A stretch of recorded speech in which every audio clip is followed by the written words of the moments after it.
Hello everyone, this is Decrypt and this is the fifth video in the Buffer Overflow for OSCP video series.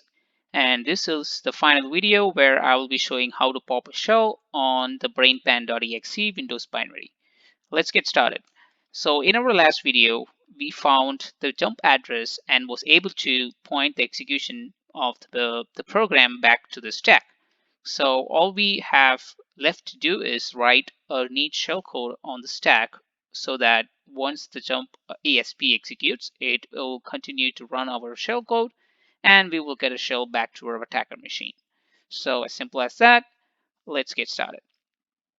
So first step is to generate a reverse shell payload. So what it needs to have is these following things. First, we're going to use MSF Venom for generating the shellcode, and we are going to use Windows Shell Reverse TCP module, and we got to specify the hell host, which is the attacker machine, and L port in the port number where you like to listen. So we specify exit func equals thread because we want the Windows program to exit gracefully once we are done with our shell.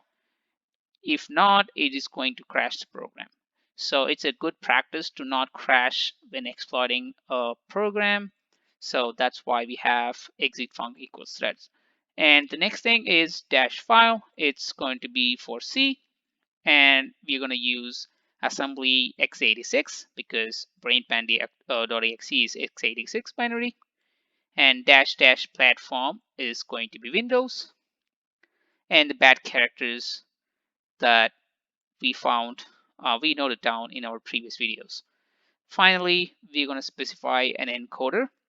Why we need an encoder?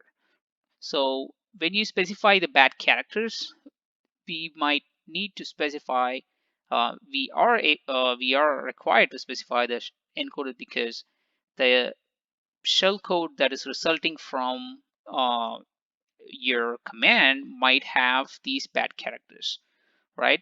So if any of these bad characters are present in your shellcode, then it might not show up in the memory or on the stack correctly, and that could also basically screw up with our shellcode, and that's our shellcode might not execute properly.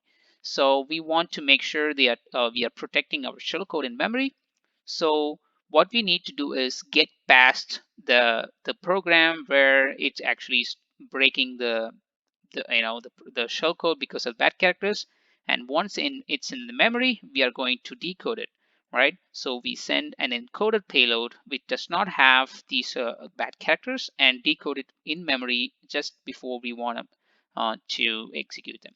So we use encoders for that, and the popular one is the Shikataganai, and you can also just not specify any encoders at all. I will show you when would you need to do that, but for now I'm going to just generate this shellcode. So it's going to take a while. Make sure you're listening on your machine or the port that you specified, and we have our shellcode generated. Copy it from this line, from the last line to the top without the semicolon.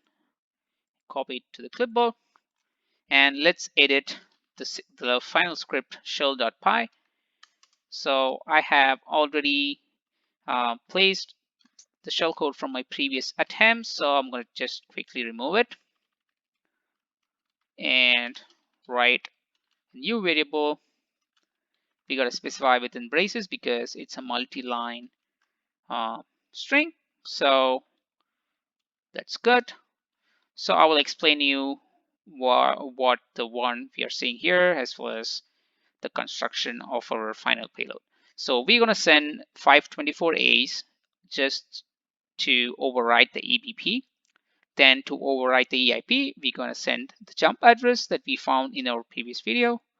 And the next thing is we're going to introduce something called no ops. So no ops stands for no operation. So what this tells basically is to the CPU is, hey, when you see this, just continue to execute the next instruction. Don't worry about me, right? So why do we do that? In your memory, like I said, when you generate an encoded payload, that encoded payload has to decode in memory, right? So when it decodes, it might leave fragments of the decoded output on the memory on the stack.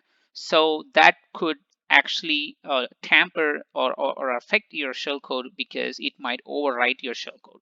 So we want to make sure that we have enough room in memory for the decoding operation to take place without affecting your actual shellcode. So I'll show you how it's going to look like in memory once as we see the different things we are adding onto our buffer variable here.